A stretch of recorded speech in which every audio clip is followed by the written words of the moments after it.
Tugas terbesar seorang lelaki, tugas terbesar seorang lelaki, apa kata Allah?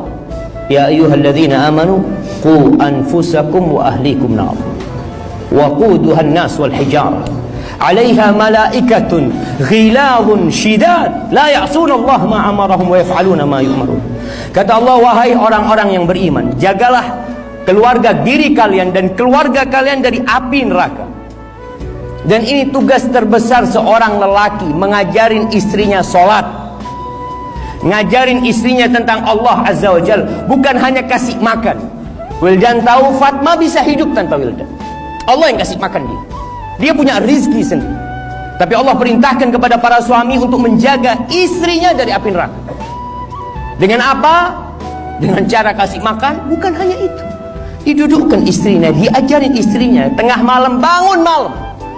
Kalau bicara romantis, jemaah, pernahkah kita merasakan romantisnya Rasul sallallahu alaihi wasallam?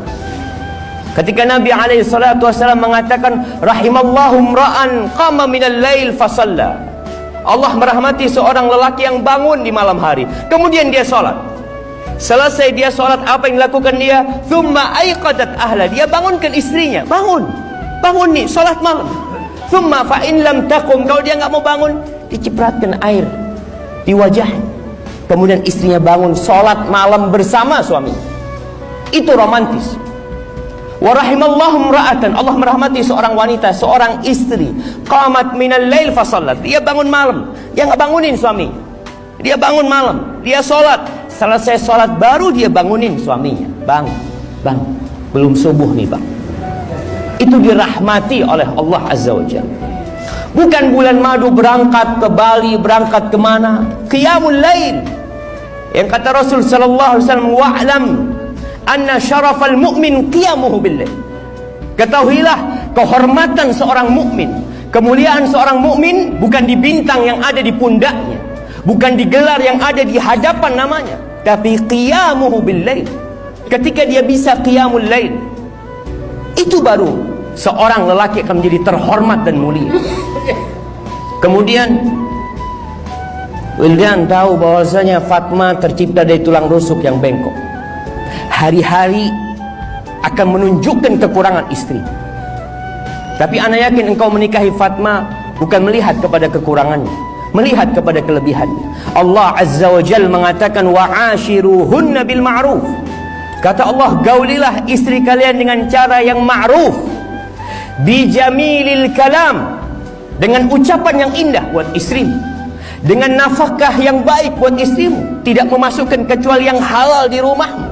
Fa in karihtumuhunna, Allah bicara kalau engkau benci sama istrimu, ceraikan istrimu, kembalikan kepada orang tuanya, usir dari rumahnya. La.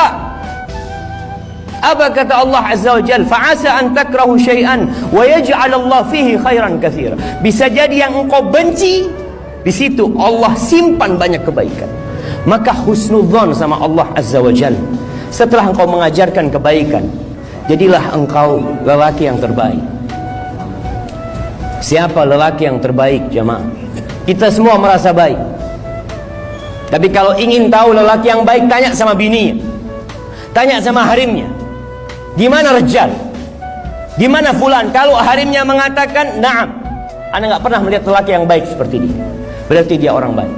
Tapi kalau harimnya mengatakan, bas kalam fadhi, dia hanya pandai bertopeng di luar rumah, tapi di dalam rumah kelakuannya na'udzubillah min dzalik.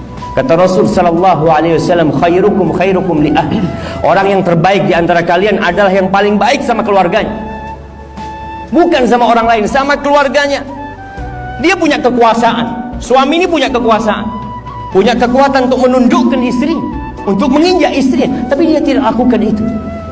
Maka kata Nabi SAW, khairukum li ahli wa ana khairukum li ahli. Aku orang yang terbaik di antara kalian kepada keluarga.